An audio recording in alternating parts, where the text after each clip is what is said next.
Assalamualaikum warahmatullahi wabarakatuh. Alhamdulillahirabbil alamin.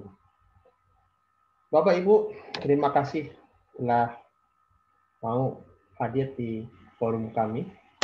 Hari ini kami presentasikan sebuah teknik terapi sentuhan terapi yang luar biasa, walaupun sederhana tapi dampaknya luar biasa. Dan sebenarnya ini adalah terinspirasi dari hadis Rasulullah SAW. Sebelumnya kami perkenalkan diri, kami adalah Yayasan Zokah dan Zokah Care adalah salah satu unit divisi kami. Yang hari ini kami sedang melakukan galang dana karena kondisi lapangan sekarang ini kami pikir sudah lebih baik, ternyata mulai berjatuhan korban dan menurut Kadin ada 40 juta PHK yang sejak COVID ini ya, bukan 2 juta seperti yang pemerintah bilang gitu. Dan memang dampaknya cukup lumayan, bahkan kami kunjungan dan banyak orang yang nggak bisa makan, nggak bisa makan di PHK. Kadang-kadang ada PHK-nya belum dibayar karena harus jual aset dan nggak tahu kapan jual asetnya karena kondisi COVID ya. Yang kedua, ada banyak orang yang punya rumah, mobil dijual, semua aset dijual, itu karena sudah nggak bisa makan. Dan terakhir, rumahnya. Tapi sayangnya rumahnya itu dijualnya lama. Akibatnya dia nggak bisa makan karena nggak punya uang masuk gitu. Cari kerja susah, jual rumah pun yang nawarnya nggak. Jadi kadang-kadang hanya 20% atau 30% dari nilai yang seharusnya dia terima. Akibatnya banyak di rumah-rumah besar, bahkan kami pernah lihat di apartemen juga, beberapa apartemen yang orang-orang yang kerja yang tadinya beli apartemen nyicil ya, gitu. Kemudian tinggal dekat kantor, gitu maksudnya, dan ketika di PHK, seluruh aset dijual, belum bisa cukup, kemudian dia harus mencari-cari dan belum ketemu, bisa jadi tidak ada saudara dan sebagainya, mau ngajuin ke duafa atau lembaga razis, lembaga ambil zakat, jadi nggak mungkin dilakukan karena orang tinggal di apartemen masa nggak punya duit, memang nggak punya duit, dan dikejar-kejar bank karena cicilan nggak kebayar, dikejar pemilik gedung karena dia harus bayar sertifikat dan sebagainya, mau pindah nggak punya uang, gitu, karena nunggu jual aset apartemennya dan apartemen belum kejual-jual. Dan ini terjadi juga di banyak tempat. Jadi kami takut potensi kelaparan besar, bahkan tidak hanya menimpa orang yang terlihat yang miskin, gitu, tapi terlihat kaya tapi nggak punya uang untuk makan. Dan ini terjadi di kondisi lapangan ya, gitu. Sehingga menurut kami perlu ada gerakan melawan kelaparan dan memastikan tiap orang punya makanan di atas meja. Untuk itulah kami mensosialisasikan ilmu rehat secara estafet. Konsep mensosialisasikan ilmu rehat ini sebenarnya adalah konsep Yayasan Zoka dari awal ketika berdiri. Karena dari awal kami berdiri itu kami tidak mau meminta-minta ya dalam menggerakkan kegiatan filantropi kami. Kami lebih suka tukar-menukar. Entah tukar ilmu, jualan e-book, whatever lah gitu. Ini sekaligus mengajarkan kepada para binaan kami, ada tunanetra duafa di bawah kami. Kami ingin jelaskan pada mereka cari uang itu tidak harus selalu minta-minta, tapi tukar-menukar. Tukar-menukar ilmu, tukar-menukar apapun gitu, jual beli lah istilahnya gitu. Dan itu lebih mulia dibanding hanya meminta-minta. Itu ide kami dan kita semua bersama melakukan ini gitu. Karena kata Rasul, orang yang terbaik di antara kita memberi makan. Sama orang makan yang yang butuh ya. Apalagi di awal di bulan Ramadan seperti sekarang. Baik, itu global. Kami mau jelaskan. Nah, ini tempat kami. Kami ingin buat dapur umum duafa di sini, dan dapur umum duafa itu kontinu, tidak hanya dibuat dalam kondisi COVID, dan mudah-mudahan kita akan buat dalam kondisi banyak, dalam waktu yang panjang, bahkan merubah konsep organisasi kami, yang tadinya kami adalah edukasi ilmu, edukasi kreativitas, sekarang fokus kami ada di sahabat pangan. Zokah Care fokusnya di sahabat pangan, gitu, memastikan orang punya makanan di rumahnya, gitu. Jadi memastikan orang punya makanan di dapurnya. Ini tempat ini sudah di sekretariat kami, masih wakaf, masih sewa wakaf. Insya Allah kami akan mengumpulkan dana untuk membeli juga. kami akan rubah menjadi dapur umum duafa dan mengantarkan makanan hampir setiap hari gitu, setiap hari mengantarkan makanan pada siapapun yang membutuhkan. Berharap juga itu menjadi ghost kitchen bagi rekan-rekan duafa, saudara-saudara kami yang duafa tunanetra, sehingga mereka bisa usaha makanan dari sini gitu. Dan kami juga membuat Komnas Center. Komnas Center tuh Hawinas Alfa Umum Linas, itu lembaga inkubasi bisnis usaha tunanetra dan duafa gitu. Dan kami mengembangkan untuk mencari dananya dan dana kegiatan ini kami mengembangkan pelatihan namanya Quantum Istighfar. Di sini juga termasuk mengembangkan kajian tentang ilmu rehat. Jadi di sini adalah kita cari dana, sekaligus juga membina tunanetra dan duafa, sekaligus juga ngajak duafa berbisnis makanan agar dia bisa mandiri di situ. Mudah-mudahan sekretariat kami menjadi berkah. Sambil berjalan kami juga akan cari dana untuk membebaskan tanah yang di situ, karena kami janji yang kami saat ini statusnya masih sewa wakaf ya. Mudah-mudahan nanti saat sudah kami punya dana, kami bisa bebaskan tanah dan bisa bergerak lebih luas di sana. Baik, itulah misi kami, mengestafetkan ilmu rehat, ilmu teknik terapi rehat. Jadi langkah kami adalah kita berikan tutorial, kemudian nanti untuk yang tertarik belajar lebih dalam akan gabung di channel Telegram kita. Di channel kita akan banyak lagi ditambahkan ilmu-ilmu tambahan sehingga jadi punya skill bagus. Dan di samping itu dengan kemampuan ilmu rehat, Bapak Ibu bisa mempunyai P3K di keluarga gitu. Jadi nggak usah panik kalau ada apa-apa, termasuk membantu sekelilingan, membantu tetangga dan sebagainya gitu. Kami membayangkan semua muslim menguasai ilmu rehat dan jadi punya kemampuan healing skill ya gitu. Di luar negeri, mereka yang tergabung dalam komunitas sentuhan resonansi seperti rehat ini, preminya lebih rendah karena mereka berpikir ini lebih sehat ya gitu. Karena orang yang sering bernafas terus kemudian melakukan self healing tiap hari, hidupannya jauh lebih sehat. Baik, sekarang kita masuk ke teknik rehat. Teknik rehat, resonant healing touch, itu inspirasi dari Rasulullah SAW. Hadisnya seperti ini gitu. Jadi kalau ada orang sakit baca Bismillah, gitu. Kemudian baca Bismillah, ada yang bilang 7 kali, ada yang bilang 3 kali, kemudian baca doa itu. Auzubillah wa qudratihi min syarri ma ajidu wa khawatiru, dan melakukan terapi gitu. Tergantung nanti siapa yang dihadapi ya gitu. Kalau untuk diri sendiri ini doanya itu ya. Kalau untuk laki-laki gitu, maka dirubah sedikit doanya auzubillahi wa qudratihi min syarri wajadah wa hadzar. Jadi itu buat laki-laki, kalau wanita tinggal tambahin t ya. Auzubillahi wa qudratihi min syarri ma wajadat wa hadzar gitu. Jadi bedanya di situ aja sebenarnya. Jadi ini untuk kamu, karena ini bahasa Arab ya. Ini nah pertanyaannya mengapa ini bisa dilakukan? Karena banyak para praktisi tibu nabawi atau pengobatan cara Nabi tidak terlalu mendiskusikan hadis ini. Hadis ini dianggap selewat gitu.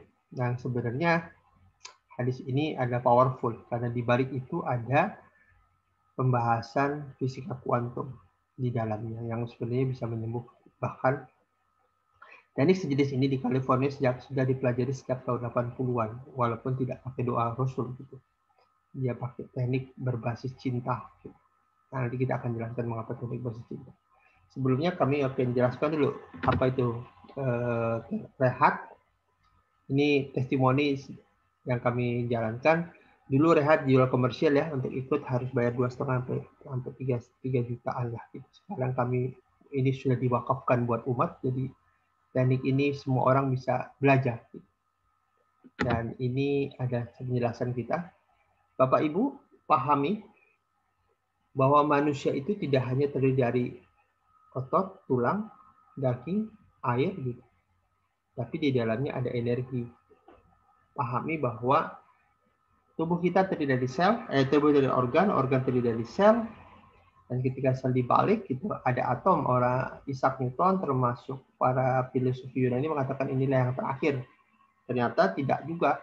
Di belah level terkecil ada namanya subatomic level atau kita nyebutnya kuanta atau kuantum. Kalau Bapak Ibu lihat film Ant-Man, itulah dia menjelaskan tentang konsep kuantum atau kuanta. Kuantum-kuanta itu isinya adalah listrik, elektron, proton, neutron. Gitu. Makanya kadang-kadang kita suka kesetrum ya sama orang itu bersentuhan itu karena kita kelebihan proton atau kelebihan elektron, gitu. Positif dan negatif maksudnya gitu. Jadi kalau kita kelebihan positif, mungkin kita akan nyari yang negatif, ke situ terjadi struman gitu. Nah, manusia pada prinsipnya ada listrik. Dan karena listrik gitu, organ kita sangat dipengaruhi cara kerja listrik di dalam kita. Dan sumber listrik kita ada dua ya, pikiran-pikiran yang bersumber dari otak dan jantung. Jadi kalau listrik kita terganggu, maka organ kita tidak bisa bekerja maksimal. Itu yang terjadi. Nah, di dalam ilmu pengobatan Cina ada istilah yin dan yang, gitu, positif dan negatif. Yang artinya apa? Yaitu energi listrik juga, gitu. Nah, pertanyaannya bagaimana caranya kalau orang lagi listriknya rendah, ibarat lampu lah, lampu kalau sudah lama kan dayanya berkurang, redup ya. Bagaimana caranya ketika organ kita redup, tidak jalan, kita harus aktifkan kembali atau perkuat kembali daya listriknya. Nah, yang menarik sebenarnya cara kerja rehat itu bukan transfer energi, tapi menstimulasi listrik orang. Jadi karena sifat energi itu ada dua ya. Yang pertama sifat energi itu menyelaraskan. Yang kedua energi yang tinggi akan memimpin energi yang rendah untuk menyelaraskan. Fakta di lapangan saya kodok ya, kodok kalau pertama kali berbunyi kan nggak berat gampang, tapi lama-lama dengarkan tang tung dan jadi sebuah irama yang bagus. Fakta lain misalnya di lab gitu, jantung diberi listrik bertutup, didekatin kedua jantung, lama-lama hitungannya selaras gitu. Nah, yang menarik adalah manusia yang punya energinya tinggi, dia akan bisa memimpin energinya rendah. Jadi ketika seorang terapis lagi sehat, gitu, atau orang yang sehat lah ya, bukan sehat, menyentuh organ dari area yang sakit dari seorang, organ yang sakit itu ngejar menyamakan energi yang sehat. Jadi karena proses energi menyalahkan diri, misalnya ada orang punya energinya wattnya mungkin 20 ya, nyentuh orang yang energinya 22 watt atau 10 watt, lama-lama yang 10 watt akan menyamakan energi 20 watt atau sesuai dengan kapasitas yang harus dia miliki. Jadi kalau ibaratnya kalau ada organ sakit, perutnya sakit, tinggal disentuh dengan memikirkan energi yang tinggi, maka dia bisa membantu kesembuhan orang lain. Bukan dia nyembuhin, tapi orang itu sendiri menyamakan listriknya, menyamakan energinya dengan kita. Itulah teknik rehat. Nah, pertanyaannya bagaimana meningkatkan energi kita? Yuk kita lihat penelitian David Hawkins. Dia Profesor David melakukan penelitian selama 29 tahun. Dan kemudian dia meneliti, dia membuat skala Hawkins ya, skala logaritmik gitu ya. Dan dia lihat kondisi mental seorang atau kondisi kesadaran seseorang. Kesadaran itu kondisi berpikir. Yang menarik, yang tertinggi adalah level pencerahan ini sebenarnya level spiritual atau bahasa Islam itu level tauhid. Ketika manusia berpikir tentang Tuhannya, merasa dekat, disitulah dia berasa energi yang tinggi. Nah, ada teknik sejenis di luar namanya quantum touch, dia berpikir di level cinta. Jadi kalau mau terapi orang, dia pikirkan saat dia jatuh cinta dan sebagainya, dia sentuh orang itu. Karena ketika cinta energinya besar. Nah, di rehat, tidak mau berhenti di cinta, dia akan berpikir tentang level tauhid atau level Allah, level di mana kita masih dekat dengan Allah, yakin dengan Allah, dan orang-orang soleh yang sudah dekat dengan Allah, kemampuan healing skill-nya besar. Yang menarik, praktisi rehat itu tidak mau membiarkan dirinya itu sombong, marah, takut, dan sebagainya. Karena sombong, marah itu levelnya sangat rendah, level energi. Dan orang-orang yang baik, selalu menolong orang, penuh dengan kedamaian, sukacita, energinya sangat tinggi dan sangat tertinggi di level pencerahan. Jadi hadis Rasulullah itu kurang lebih tekniknya begini. Doa Duduk, doa. Doa itu maksudnya meningkatkan level energi kita sampai level tercerahkan gitu. Dan kemudian dalam posisi itu dia sentuh orang sakit gitu. Dan ketika itu orang sakit ngejar energinya kita. Itu kalau kita untuk tahu. Tapi bagaimana dengan diri sendiri? Sama. Ketika kita sentuh area sakit gitu. Tangan adalah ekspresi output dari cara berpikir kita, dari output dari sumber dari otak dan jantung kita. Gitu. Ketika berpikir hal positif, maka kita seperti mengalirkan energi dari tangan. Nah, ketika tangan kita ada yang sakit, kita sentuh sambil kita memikirkan tentang doa tadi. Nah, kita lama-lama naikkan level karena kita berdoa di level tersebut. Itu maksudnya gitu. Jadi energi kita naikkan energi kita dengan berdoa. Karena ketika doa, kita berasa dekat dengan Allah, disitulah kita punya kemampuan healing skill pada diri sendiri yang sangat tinggi. Jadi bisa untuk diri sendiri maupun untuk orang lain. Kalau untuk orang lain, konsepnya adalah orang itu ngejar energi kita. Kalau untuk diri sendiri, kita menaikkan level energi kita. Oke, nah sekarang kita perlu diskusi sebenarnya. Apakah Bapak Ibu percaya bahwa tubuh kita punya listrik? Nah, hari ini kita akan lihatin video. Video ini sangat berhubungan dengan kondisi tubuh.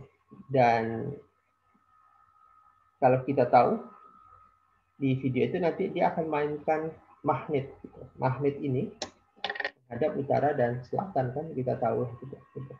Yang menarik kajiannya, ternyata ketika magnet dihadapkan kita berhubungan dengan utara, magnet itu menyedot energi kita. Dan kita cenderung menjadi lemas karena energi kita tersedot. Ini juga sekali menjelaskan tubuh kita energi dan bisa mempengaruhi kehidupan kita. Itu kita bahas ya videonya.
Is there anybody here who's kind of skeptical and who needs to be shown?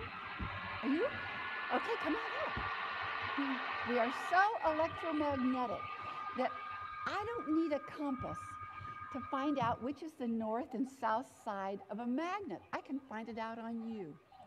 Okay? And you hold your arm real strong. You're real strong. What's your name? Carol. Carol? Okay, now you agree first. Yes, you're strong? Okay, I'm going to take this magnet. This is just a little Radio Shack magnet. It's not strong. It's not a powerful magnet.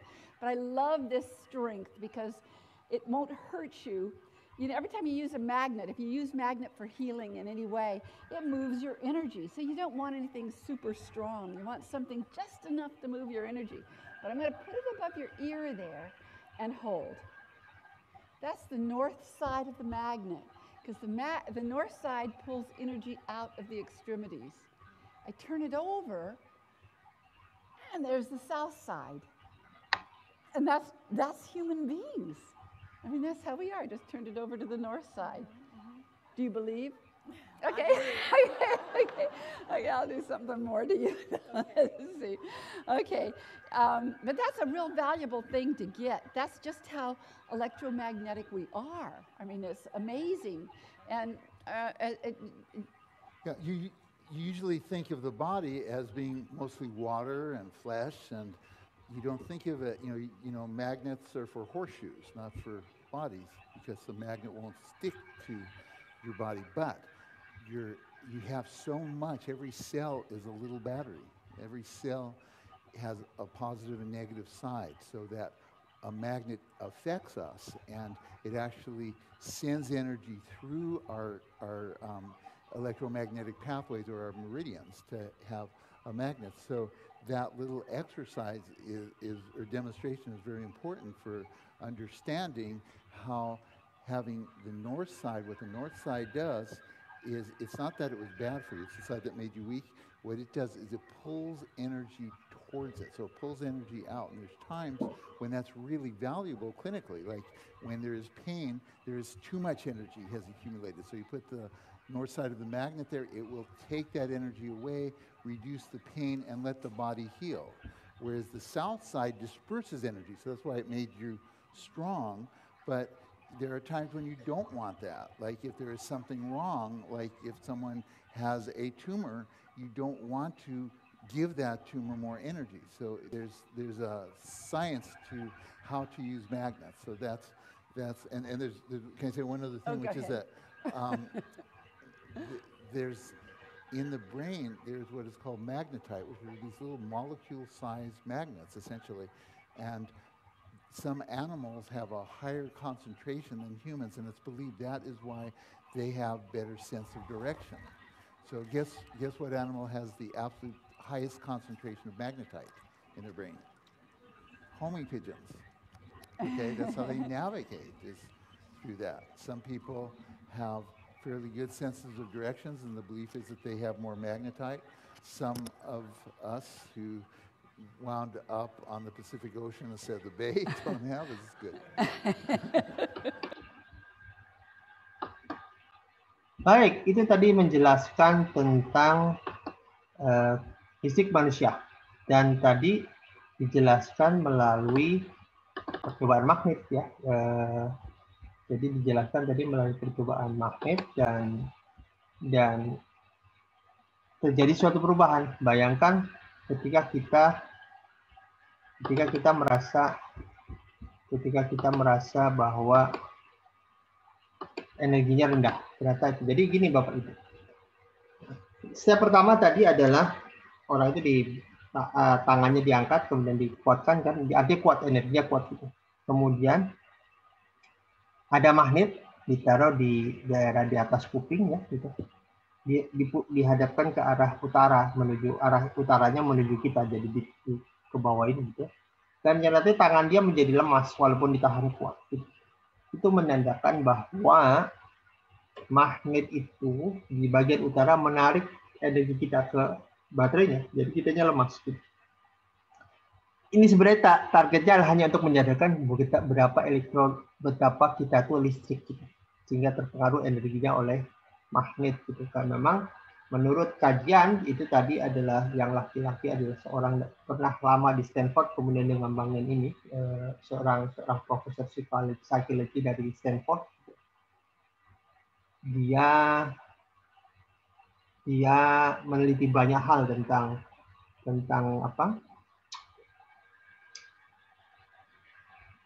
energi manusia, energi manusia. Yang di situ profesor dari bukan Stanford, John Hopkins ya, University. Jadi dia ada dokter, dia seorang dokter psikologi. Nah, dia menceritakan bahwa manusia itu sebenarnya dalam pikirannya ada satu bagian yang disebutkan baterai ya, hubungannya dengan listrik. Dan binatang itu sangat berkonsentrasi, dia punya tingkat konsentrasi tinggi terhadap bagiannya sebenarnya manusia tidak gitu. Di situ makanya lihat sense of binatang jauh lebih kuat dibanding manusia, karena dia terkoneksi listriknya oleh lingkungan. Dan kita tahu NASA melihat ternyata memang bumi ini terdiri dari jaringan listrik ya, ada posisi utara dan posisi selatan. Jadi makanya waktu tsunami gitu, hewan bisa merasakan terlebih dahulu dibanding manusia. Gitu. Dan kembali ke konsep tadi.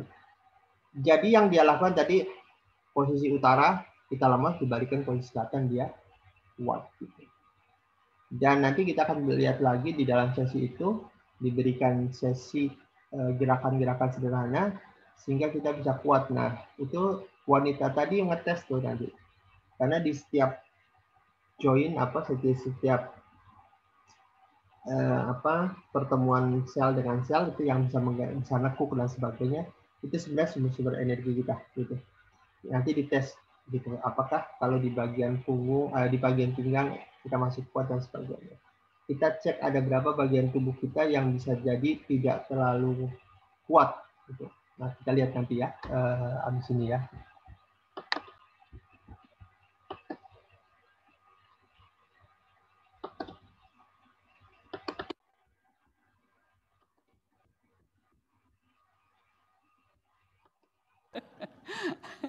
He's really bad at it.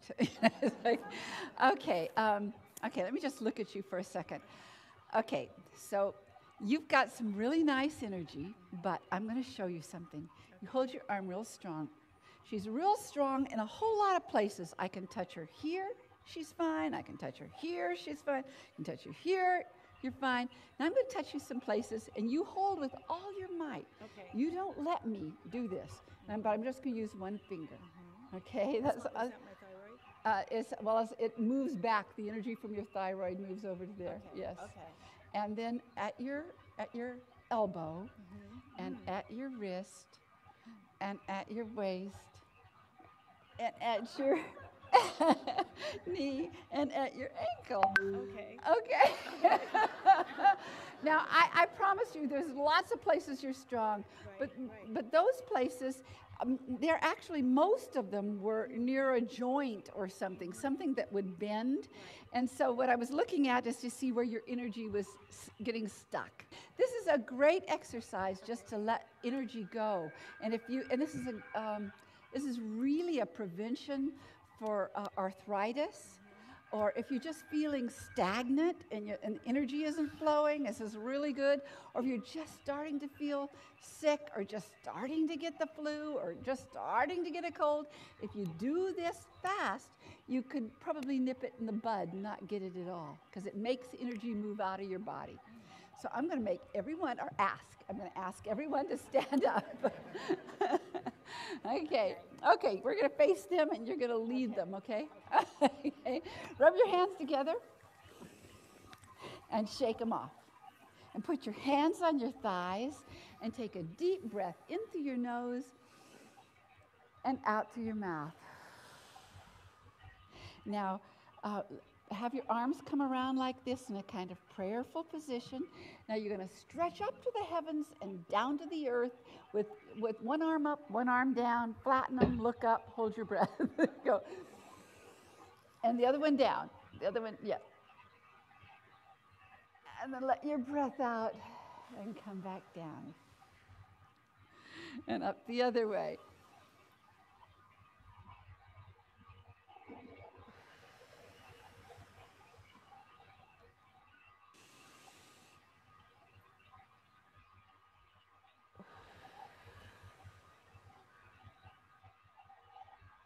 And this time, when you let your breath out, you're just going to bend over and hang. And do 2 deep breaths here.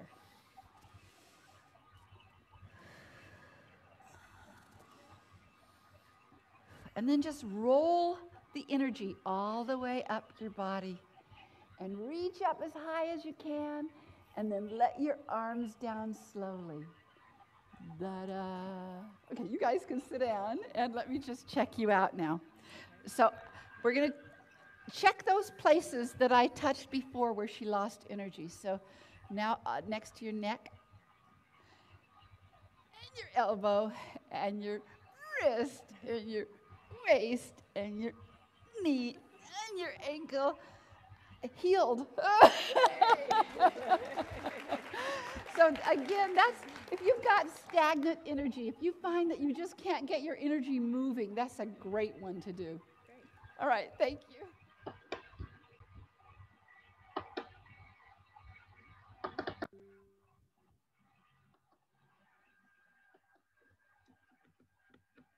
Oke, itu tadi untuk ngetes elektromagnetik di kita, itu tadi diajarkan berapa gerakan, Bapak Ibu bisa lakukan gerakan itu. Ketika Bapak Ibu mau flu, mau apa, gerakan itu, gitu. karena gerakan-gerakan itu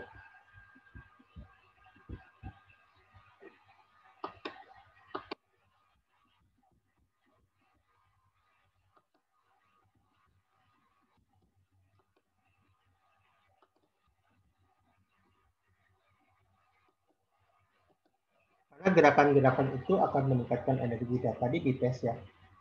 Si wanita itu dites tangannya, dikuatkan gitu, kemudian dites disentuh berapa area-area energi. Area-area bertemunya energi itu area-area yang kita bisa melihat badannya. Pada pergelangan tangan, daerah paha, berapa daerah ya, pinggang dan sebagainya dicek. Masih ada nggak area-area yang kalau energi yang stuck di situ, energi yang tidak bisa membuat kita down, disentuh gitu, apakah kembali kuat atau tidak. Dan ternyata ketika melakukan gerakan, si wanita itu kembali menjadi kuat gitu. Dan itulah sebenarnya yang mau kita kerjakan di rehab. Jadi dengan gerakan-gerakan sentuhan, kita bisa memperkuat energi kita. Nah, Bapak Ibu, apa yang bisa dilakukan oleh rehab? Saya perlihatkan kembali, inilah yang terjadi, pinggang yang lurus bisa kembali, pinggang yang miring bisa kembali lurus, kaki yang bengkok bisa kembali lurus. Mengapa ini terjadi? Karena kembali, tubuh itu sebenarnya tahu kalau dia sedang tidak normal, sakit. Dengan memberikan sentuhan, dia punya power untuk kembalikan tubuh pada posisi yang normal. Dan inilah sebenarnya rahasia di balik hadis Rasulullah itu. Nah, Bapak Ibu, kami mengajak pada Bapak Ibu untuk terlibat di dalam sosialisasi ilmu ini, karena memang ilmu ini insya Allah manfaatnya besar. Kalau Bapak Ibu ikut pelatihannya cukup mahal ya, bahkan ini kan teknik rehab gabungan dari berbagai macam terapi, disertai doa gitu, dan bisa sekitar 15 jutaan total kalau ikut pelatihannya satu-satu gitu ya. Nah, kita ingin ini diberikan secara kepada umat untuk tukar-menukar antara tutorial dan sedekah digunakan untuk tadi mengubah dapur kita menjadi sekitar kita menjadi dapur umum di apa, dan yang kedua mengkonversi mendirikan lembaga inkubasi bisnis. Harapan kami Bapak Ibu melakukan 5 amalan yang bisa kita kerjakan bersama. Pertama, bersedekah. Silakan bersedekah. Kemarin Pak ada nggak punya uang, silakan, mau 10.000, 100.000, 1 juta itu silakan gitu. Pelajari materinya dengan seksama, latihan, praktekkan, berikan terapi pada orang lain, nanti diajarkan di tutorial, kemudian estafetkan ilmu ini, estafetkan informasi ini. Kalau Bapak Ibu ingin belajar lebih dalam, nanti bisa info yang membagikan ini. Nanti karena Bapak Ibu akan diajak masuk ke channel Telegram, di channel Telegram banyak sekali materi yang bisa pelajari, materi yang bisa menguatkan pemahaman, materi yang bisa menguatkan kita membantu orang lain. Jadi kami berharap bahwa tiap muslim punya kemampuan healing skills, kayak kalau ada yang sakit di sekitarnya bisa membantu. Nah, Bapak Ibu, ini yang kami harapkan terjadi tongkat estafet, terjadi estafet gitu. Bila ada 10 orang dari di lapisan pertama mau berbagi pada 2 orang, lagi ngajakin orang, mereka infak, kemudian gabung di dalam Telegram kita untuk belajar lebih dalam. Kurang lebih kita bisa, kalau kita serius gitu, 20 hari ke depan kita bisa sampai 1 juta orang bersama, dan kami akan teruskan sampai semua muslim bisa belajar ilmu ini. Harapan kami dengan cara ini, ilmu tersebar, orang punya kemampuan, kami mendapatkan sedekah untuk mewujudkan bisnis sosial kami. Mudah-mudahan flow ini menjadi langkah untuk memberikan win-win situation. Win-win situation dari Bapak Ibu memberikan sedekah, membuat perubahan pada masyarakat, dan Bapak Ibu mendapatkan ilmu.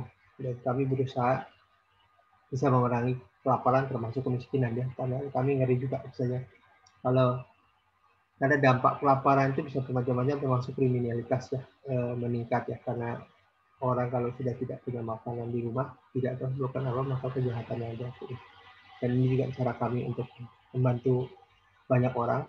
Pusat kami memang di Bekasi, tapi kami punya dream juga berada di setiap kota. Tapi kita akan mulai Bekasi untuk mengcover Jabodetabek, juga di luar Jabodetabek dengan jaringan yang ada. Baik Ibu, Bapak Ibu, terima kasih atas perhatiannya. Mudah-mudahan langkah kami ini bisa mendapatkan dukungan dari semua pihak gitu. Dan kita sama-sama membangun skema yang win-win untuk membuat perubahan konkret bagi perubahan bangsa, dan semoga Allah ridho pada kegiatan kita dan memperbaiki kehidupan kita, mengembalikan pada apa yang sebaiknya kita lakukan di dalam hidup ini. Dan kita bisa berbisnis kembali, kita bisa bekerja kembali, kita bisa mendapatkan income kembali, kita bisa memperbaiki negeri ini kembali, gitu. Kita beraktivitas seperti biasa kembali. Baik, sekian dari kami. Mohon maaf tidak ada salah. Assalamualaikum warahmatullahi wabarakatuh.